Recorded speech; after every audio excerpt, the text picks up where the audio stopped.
This is the numerical of reciprocating pump. Here the given data is the stroke length of 150 millimeter, that is L, and the suction pipe, that is HS, is 7 meter long, and the ratio of suction pipe diameter to the piston diameter is 3/4.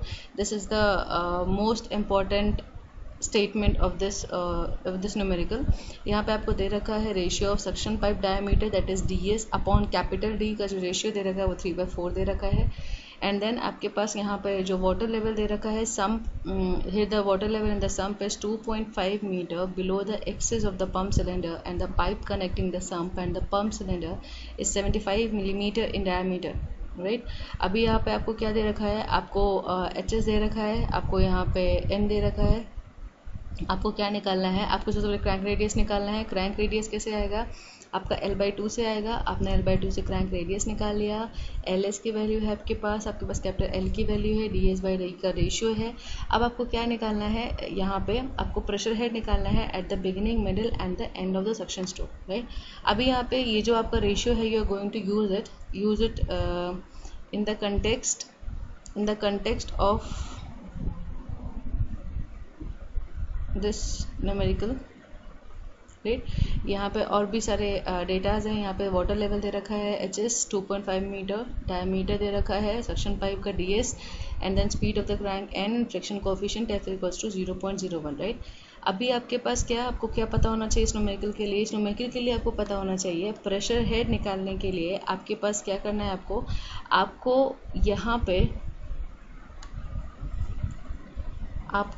यहाँ पे HS and HFS निकालना है. ठीक है. HS क्या होता है, pressure head due to acceleration, या फिर कह लो एक्सीलरेशन हेड. यहाँ पे क्या होता है, ये HFS क्या है, आपका फ्रिक्शन हेड है. राइट. यहाँ पे आपके पास क्या करोगे, इस फॉर्मूला में सबसे पहले जो भी गिवन वैल्यूज़ है उनको पुटअप करके आप इस HAS एंड HFS की वैल्यू निकालोगे. इसके बाद आप क्या करेंगे, आप pressure head on the piston निकालेंगे. राइट.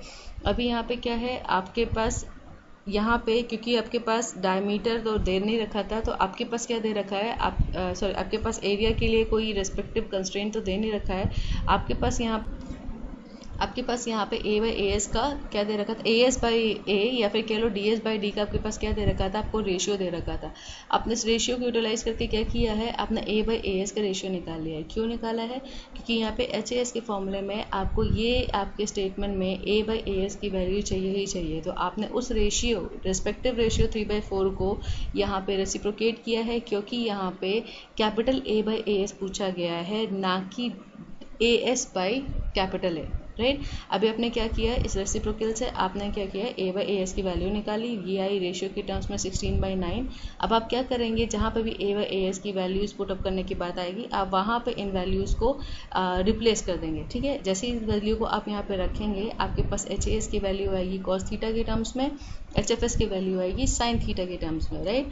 अब आपके पास ये जो दोनों वैल्यूज़ आएंगी, आप इन दोनों वैल्यूज़ को क्या कर सकते हो, आप इन दोनों वैल्यूज़ पे आप then at the beginning of the section stroke, middle of the section stroke and end of the section stroke की आप क्या निकालोगे, आप वैल्यूज़ निकालोगे. चलिए इन सारी वैल्यूज़ को सामने रख के let's talk about the this section stroke and this delivery stroke. Right. अभी देखिए यहाँ पे क्या है, यहाँ पे इंडिकेटर डायग्राम शायद आपको याद होगा. इंडिकेटर डायग्राम एक बार रिवाइज कर लें. इंडिकेटर डायग्राम में आपके पास 3 तरीके के आपके आपके डेड एंड होते हैं, या 3 तरीके के आपके रिस्पेक्टिव एरियाज होते हैं जिस पे आप क्या करते हो, कैलकुलेशंस करते हो. राइट.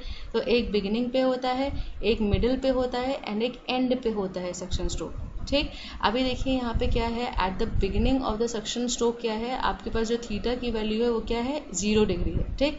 जब आप सक्शन स्ट्रोक के मिडिल में पहुँचते हैं तो आपके पास थीटा दैट इज क्रैंक की वैल्यू क्या हो जाती है, आपके पास 90 डिग्री हो जाती है. जैसे ही वो पूरा एंड हो रहा होता है, जब भी एंड होगा सक्शन स्ट्रोक का, तो थीटा की वैल्यू क्या हो जाती है, 180 डिग्री हो जाती है. ठीक है. अभी सक्शन स्ट्रोक के इन तीनों रेस्पेक्टिव एंगल्स पे हमें क्या निकालना है, प्रेशर हेड निकालना है. ठीक. अभी प्रेशर हेड निकालने के लिए यहाँ पे इन्होंने जितनी भी वैल्यूज़ है, इन्होंने एब्सोल्यूट हेड के टर्म्स में निकाली है. एब्सोल्यूट हेड के टर्म्स में जब भी ये वैल्यूज़ निकाली जाती है सक्शन स्ट्रोक की, तो आपके पास ये जो भी हेड है, जो भी रेस्पेक्टिव आपका वैक्यूम हेड है, उसको आप क्या करते हैं, आप एटमॉस्फेरिक हेड से माइनस करते हैं. एटमॉस्फेरिक हेड से माइनस करने का रीज़न ये है, इंडिकेटर डायग्राम से ये चीज़ वेरीफाइड भी है कि आपके पास जो भी सक्शन स्ट्रोक होता है वो आपके पास जो भी आपकी कैलकुलेशंस होते हैं वो आपके एटमॉस्फेरिक हेड के नीचे के कॉलम्स में होते हैं। दैट इज़ HATM हमेशा ऊपर रहता है आपके इंडिकेटर डायग्राम में सक्शन स्ट्रोक के लिए, एंड बाकी की जो वैल्यूज़ हैं, जो आपका एक्सेलरेशन हेड है, आपके पास जो नॉर्मल सक्शन हेड है, ये हमेशा नीचे आपके इंडिकेटर डायग्राम में प्लेस्ड होता है। ठीक, अभी आप क्या करेंगे, एब्सोल्यूट हेड निकालने के लिए आपने क्या किया, सबसे पहले आपके पास क्या होना चाहिए, HATM में आपने क्या माइनस किया, HS माइनस किया और HAS माइनस किया। जैसे ही आप स्टार्ट करेंगे पिस्टन को तो आपके पास क्या आएगा, आपके पास एक्सेलरेशन आएगा। एक्सेलरेशन क्यों आएगा, क्योंकि केवल पिस्टन नहीं मूव कर रहा है, आपके साथ उसमें क्या मूव कर रहा है, उसमें फ्लूइड भी मूव कर रही है, चाहे एयर हो, चाहे लिक्विड हो, चाहे कुछ भी हो, आपके साथ ये एक्सेलरेशन का भी एक मूवमेंट इसके साथ साथ वेरी कर रहा है। दैट्स वाई आपने इन दोनों रेस्पेक्टिव हेड्स को अकाउंट में लिया है। एक है सक्शन हेड, सक्शन करने में कितना इसमें यहाँ पे हेड जनरेट हुआ है, एंड देन यहाँ पे एक्सेलरेशन, क्योंकि एक्सेलरेशन यहाँ पे मूवमेंट इज ऑल्सो देयर। जैसे स्टार्ट हुआ आपके पास मूवमेंट हुआ, एंड कहाँ पे होगा मूवमेंट सक्शन स्ट्रोक की एंडिंग पे एंड होगा, राइट। अभी यहाँ पे क्या हुआ है, HS और HAS की वैल्यू चाहिए। HS की वैल्यू 2.5 मेंशन थी, HAS की वैल्यू आपने क्या की, यहाँ से निकालेंगे। ठीक, HAS की वैल्यू निकालने के लिए सबसे पहले यहाँ पे थीटा क्या है, 0 डिग्री, आपने कॉस थीटा की जगह 0 डिग्री रखा, कॉस 0 डिग्री रखा, तो यहाँ आ गई वैल्यू 1। अब आपने क्या किया, सिर्फ और सिर्फ इन वैल्यूज़ को प्लेस करके आपने निकाल लिया H atmospheric minus 8.36 metre, right. अभी वैक्यूम हेड यहाँ पे क्या होता है, वैक्यूम हेड यहाँ पे केवल और केवल HS प्लस HAS था, राइट। अभी आपके पास अगर H एटमॉस्फेरिक की वैल्यू होती तो आप क्या करते हैं, सिर्फ और सिर्फ उस वैल्यू को प्लेस करके यहाँ पे एब्सोल्यूट हेड निकाल लेते हैं। यहाँ पे वैल्यूज नहीं गिवन है तो आपने क्या किया, वैक्यूम हेड में भी इसकी वैल्यूज निकाली है। ठीक, अभी मिडिल ऑफ सक्शन स्ट्रोक में क्या हुआ, थीटा की वैल्यू क्या हो गई, इसमें 90 डिग्री हो गई, राइट। अभी थीटा की वैल्यू 90 डिग्री होने की वजह से ये क्या हो गया, ये पूरा टर्म जो हो गया that is 0, now it's value 0। ठीक, लेकिन middle of the suction stroke में अभी क्या हुआ, क्योंकि आपका सक्शन स्टार्ट हो चुका है, अंदर जो भी उसका फ्लूइड भर चुका है, अब यहाँ से क्या काम करना स्टार्ट करेगा, यहाँ से फ्रिक्शनल हेड काम करना स्टार्ट करेगा, क्योंकि मूवमेंट के साथ साथ अभी फ्रिक्शन भी इज ऑल्सो एक्टिंग, राइट। अभी यहाँ पे क्या हुआ, आपके पास HAS तो माइनस हो गया, लेकिन यहाँ पे फ्रिक्शनल हेड इसमें जो है वो इंक्लूड हो गया। अभी फ्रिक्शनल हेड इंक्लूड होने की वजह से आपके पास जो यहाँ वैक्यूम हेड आया वो क्या आया, HS प्लस HFS, तो HS की वैल्यू 2.5 हो गई, एंड देन आपके पास HFS की वैल्यू कैसे निकाली है आपने, HFS की वैल्यू ऐसे निकाली, यहाँ से निकाली है। HFS की वैल्यू के लिए आपने क्या किया है, 0.1999 में अपने साइन स्क्वायर थीटा, यहाँ पे इस वैल्यू को आपने क्या किया है, साइन स्क्वायर 90 डिग्री से रिप्लेस कर दिया है। ठीक, जैसे ये वैल्यू आप ये स्टैंडर्ड वैल्यू रखोगे, आपको ये स्पेसिफिक HS की वैल्यू आएगी, क्योंकि साइन थीटा की जो वैल्यू होती है, साइन 90 डिग्री जो वैल्यू होती है वो रिस्पेक्टिवली 1 होती है, राइट।